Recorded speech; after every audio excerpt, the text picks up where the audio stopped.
Bharatiya Janata party Delhi में सरकार बनाने जा रही है। करीब 3 दशक के बाद राजधानी में उसका वनवास खत्म हो रहा है।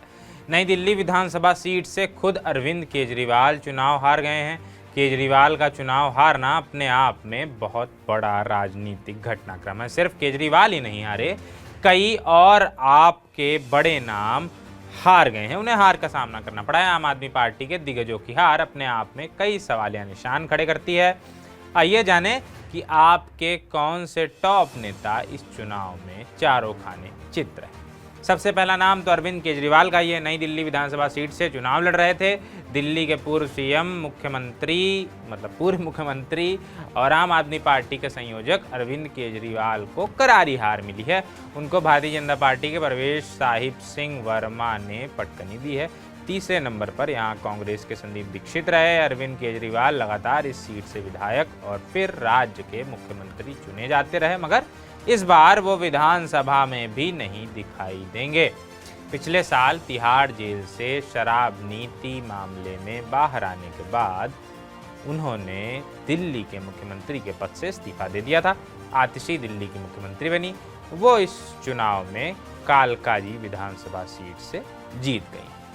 अगला नाम जो बड़ा नाम है जो हार गया वो है मनीष सिसोदिया का। नई दिल्ली की जंगपुरा विधानसभा सीट से चुनाव लड़ रहे दिल्ली के पूर्व उप मुख्यमंत्री मनीष सिसोदिया की करारी हार हुई है। यहां से भारतीय जनता पार्टी के तारविंदर सिंह मारवा ने जीत दर्ज की। यहाँ तीसरे नंबर पर कांग्रेस के फरहाद सूरी रहे हैं और कांग्रेस के फरहाद सूरी को यहाँ 7,000 के करीब वोट मिले, जो सिसोदिया और मारवा के बीच के अंतर से काफ़ी ज़्यादा हैं। यानी कांग्रेस से गठबंधन न करने का नुकसान आम आदमी पार्टी को उठाना पड़ा है। मनीष सिसोदिया पहले पटपड़गंज विधानसभा सीट से चुनाव जीतते थे। यहाँ से जीतकर वो दिल्ली के शिक्षा मंत्री भी बने थे, मगर फिर शराब नीति मामले में जेल जाने से उनके समीकरण बिगड़ गए और पटपड़गंज सीट अवध ओझा को मिल गई। अवध ओझा भी हार गए। अगला नाम अवध ओझा का ही है इस लिस्ट में। दिल्ली की पटपड़गंज विधानसभा सीट से भारतीय जनता पार्टी के रविंदर सिंह नेगी चुनाव जीत गए हैं। यहां से आम आदमी पार्टी के मनीष सिसोदिया विधायक हुआ करते थे, मगर फिर इस विधानसभा चुनाव में उनका टिकट काटकर आम आदमी पार्टी ने अवध ओझा को यहां से प्रत्याशी बनाया। अवध ओझा सिविल सेवा परीक्षा की तैयारी कराने वाले शिक्षक हैं, बच्चों को पढ़ाते हैं तैयारी करने वाले। इस चुनाव में अवध ओझा और रविंद्र सिंह नेगी की जीत का अंतर भी काफ़ी ज़्यादा रहा। यहाँ तीसरे नंबर पर कांग्रेस के अनिल कुमार रहे। कुमार को 13,000 वोट के करीब वोट मिले हैं। रविंदर सिंह नेगी इस चुनाव में प्रधानमंत्री मोदी के साथ मंच साझा करने और दोनों का एक दूसरे का पैर छूने का वीडियो भी खूब वायरल हुआ। अगला बड़ा नाम है सत्येंद्र जैन का। भारतीय जनता पार्टी के करनैल सिंह ने दिल्ली के एक अहम शकूर बस्ती विधानसभा सीट पर आम आदमी पार्टी के सत्येंद्र जैन को हरा दिया है। सत्येंद्र जैन मनी लॉन्ड्रिंग के मामले में जेल में बंद रहे थे। फिर बाद में वो जेल से बाहर आने के बाद चुनाव लड़े, मगर सफलता हासिल नहीं कर सके। सत्येंद्र जैन दिल्ली सरकार में स्वास्थ्य मंत्री हुआ करते थे। जैन को करीब 2 साल दिल्ली के तिहाड़ जेल में बिना किसी जमानत और ट्रायल के बिताने पड़े थे। जैन आम आदमी पार्टी की सरकार में गृह, ऊर्जा, पानी और शहरी विकास एवं सिंचाई मंत्रालय का भी जिम्मा संभाल चुके हैं। जैन की राजनीति अब यहाँ से कौन सी करवट लेती है, इस पर सभी की निगाहें होंगी। अगला नाम है सोमनाथ भारती का।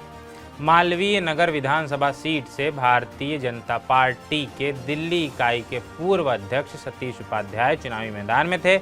उपाध्याय का यहाँ मुकाबला आम आदमी पार्टी के सोमनाथ भारती से था। सोमनाथ भारती को यहाँ उपाध्याय ने करीबी अंतर से हरा दिया। सोमनाथ भारती दिल्ली सरकार में कानून, पर्यटन, प्रशासनिक सुधार, कला और संस्कृति जैसे अहम मंत्रालय संभाल चुके हैं। वो सुप्रीम कोर्ट और दिल्ली हाई कोर्ट में एक वकील के तौर पर वकालत भी करते हैं। मालवीय नगर विधानसभा सीट से वो 2013 से लगातार विधायक थे, मगर अब सतीश उपाध्याय के तौर पर यहाँ के लोग अपना विधायक बताएंगे। मतलब सतीश उपाध्याय यहाँ के विधायक हो गए, कहने का मतलब ये है। अगला और आखिरी नाम है सौरभ भारद्वाज का। दिल्ली की ग्रेटर कैलाश विधानसभा सीट से विधायक रहे सौरभ भारद्वाज बेहद करीबी अंतर से चुनाव हार गए हैं।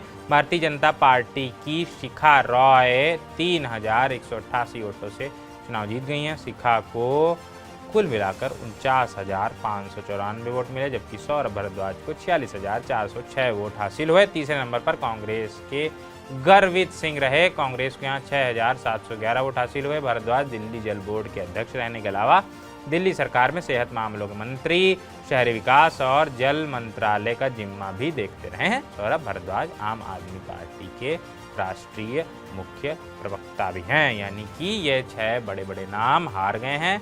आप तो चुनाव हार ही गई है। अब देखते हैं भाजपा किसे अपना सीएम चुनती है।